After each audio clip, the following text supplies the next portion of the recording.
Welcome back, chaps. I'm currently in Osaka, Japan. I've just been in Tokyo.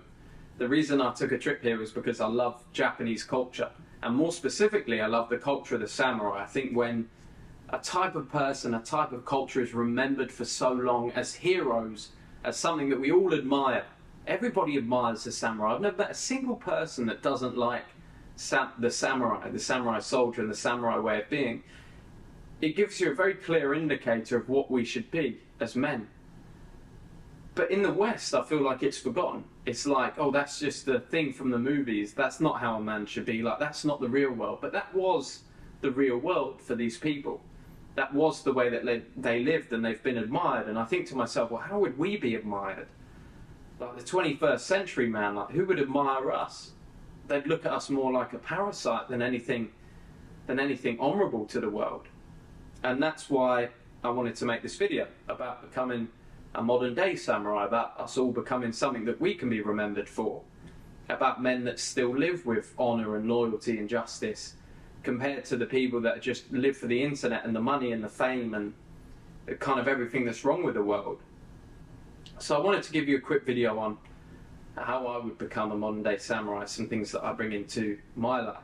And number one is meditation or mindfulness, a practice of bringing yourself into current reality, a practice of bringing yourself into the present moment rather than being absorbed with your internal monologue.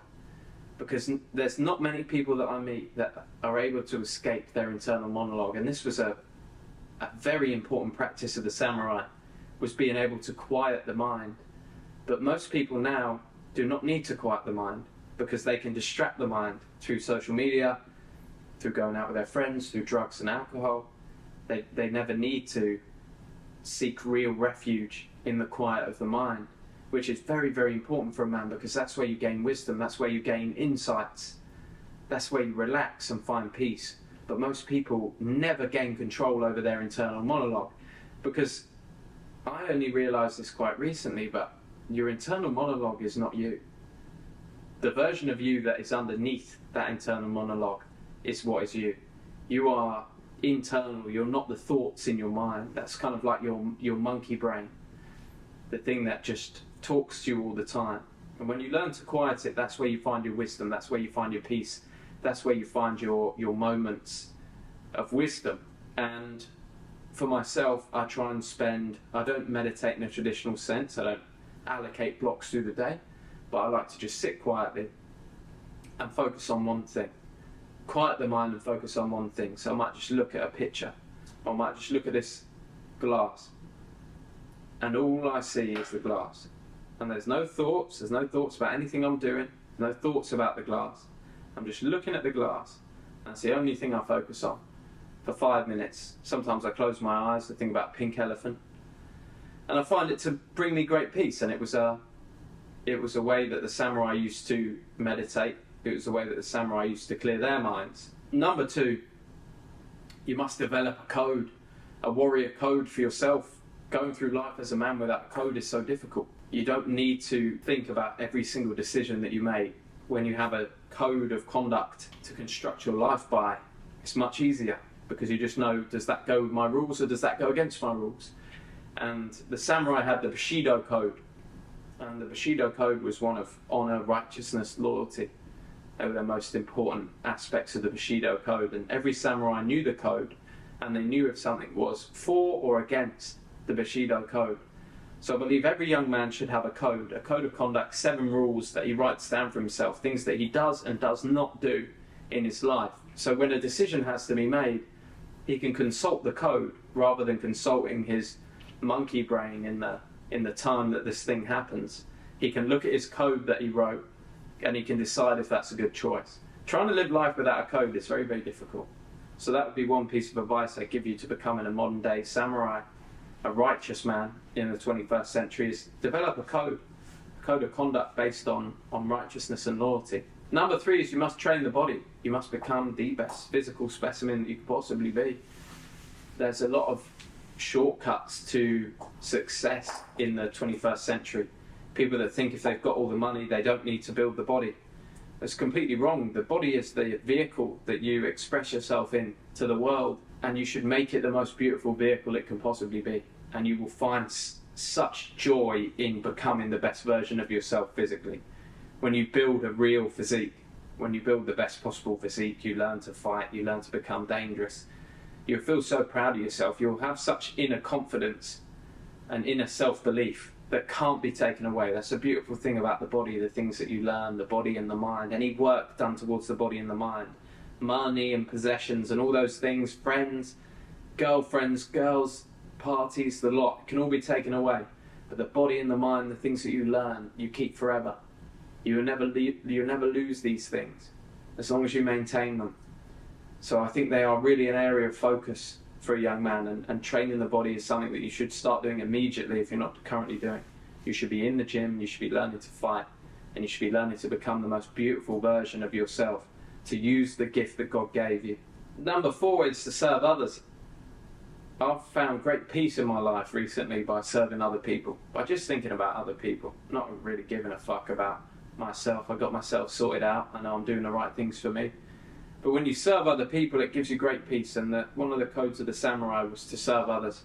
They were warriors, but the name samurai can also be translated as those who serve. They had a purpose greater than themselves. I believe in being selfish as a man, of getting yourself sorted, but only so you can help other people. That's always my reason for selfishness, for making sure I'm the best version I can be, for not giving my time to people right now so I can become better and give everyone more. And I think once you become someone who serves, when you have a purpose higher than yourself, when you just believe you're doing this to better your family, to better your friends, to better the people around you, when you want to give, you vibrate on a higher level. You become open to many more opportunities when you're serving others. When you're just in it for yourself, when you don't give a fuck about other people, it's a very dark and horrible life to live. But when you want to serve others, that's where you find the real beauty, where you find the real fulfillment in the things that you do. Number 5 is foster creativity. So many people forget about art the minute they step out of school. But art is really what we all aspire to be. It's what we all love. The things that we buy, the things that we see, the things that we want, the beauty of architecture.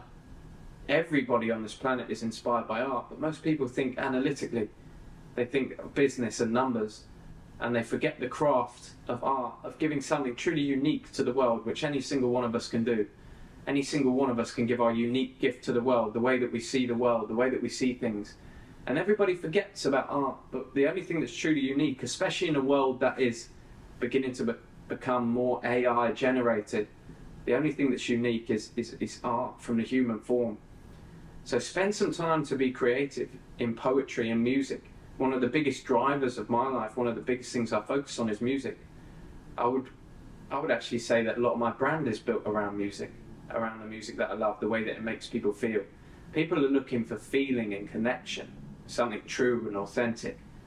Everybody's seen the business stuff. They're looking for something that makes them feel a little bit different. So a large part of business that many people forget, that the true icons completely nail, is art. Is creativity. So dial into your creativity, to who you are as an artist. And every single person, no matter who you are, should see themselves as an artist. Even if you're a businessman, there's art to your business. That's why we love the samurai. That's why we love Japanese culture, because there's an art to everything. Number 6, to become the modern day samurai, is to keep a beginner's mind. To always continue to learn, no matter what you've achieved in your life. And I've had times in my life where I thought I was the shit. I thought I'd learned everything already. And life very quickly declines. And there's something so authentic and lovely about a beginner's mind. Somebody that no matter how successful they are, they know that they can learn something from every person they speak to. So try and keep a beginner's mind, no matter how successful you are and how unsuccessful you are. I find actually people that are the least successful are the ones without a beginner's mind, that are stuck in their ways, that think the world is a certain way. They have no ability to open up and believe that another reality is possible. They work a 9 to 5, so they think a good 9 to 5 is the only way to make money. And I was a little bit like that before, so I understand it. You can't conceive what's outside of your reality, but you have to try and open your mind, because if there's somebody else doing something bigger and better than you, if there's somebody else living the dream life, that's a representation to you that it is absolutely possible. but you just don't have the information. That's the only problem. It's absolutely possible to achieve anything if somebody else has done it. But if someone else has done it, it means that you can do it as well. So everybody should keep a beginner's mind, to always learn from everybody around them, from the good and the bad, to keep your mind open to new opportunities. Don't let yourself get scammed, don't let yourself get duped over, don't believe everything that everybody says. But keep an open mind and try and learn, especially if someone has receipts. If someone's doing something bigger and better than you, don't think they're a scammer or don't think they're doing something wrong. Have a look into what they do. Try and reverse engineer what they do. Try and learn how to have a life like theirs. Because all the answers are out there. All the answers are held in what people have done, in the things that they post, in the things that they do, in the way that they run their business. You can reverse engineer everything. You just have to look at it from that point of view. And number 7 is strive for mastery. Strive to be the best, rather than just be an average person. Try and be the best at something and take care and time and attention in what you do. Put your all into it. Create pieces of art. Create something that you're truly proud of. Because when you master something, that is when you become successful. When you're the master. When you're courageous, you're a righteous man, you've got everything else in your life figured out, and you become the master of a craft, and people can trust you to get the job done. So boys, this is just a quick video for you, because it's like 1 in the morning. But lads, I hope you enjoyed that. And I will continue to research the samurai and Japanese culture, and I might give you a few more videos on this kind of stuff if you enjoy it. It's been a pleasure, and I'll see you all on the next one.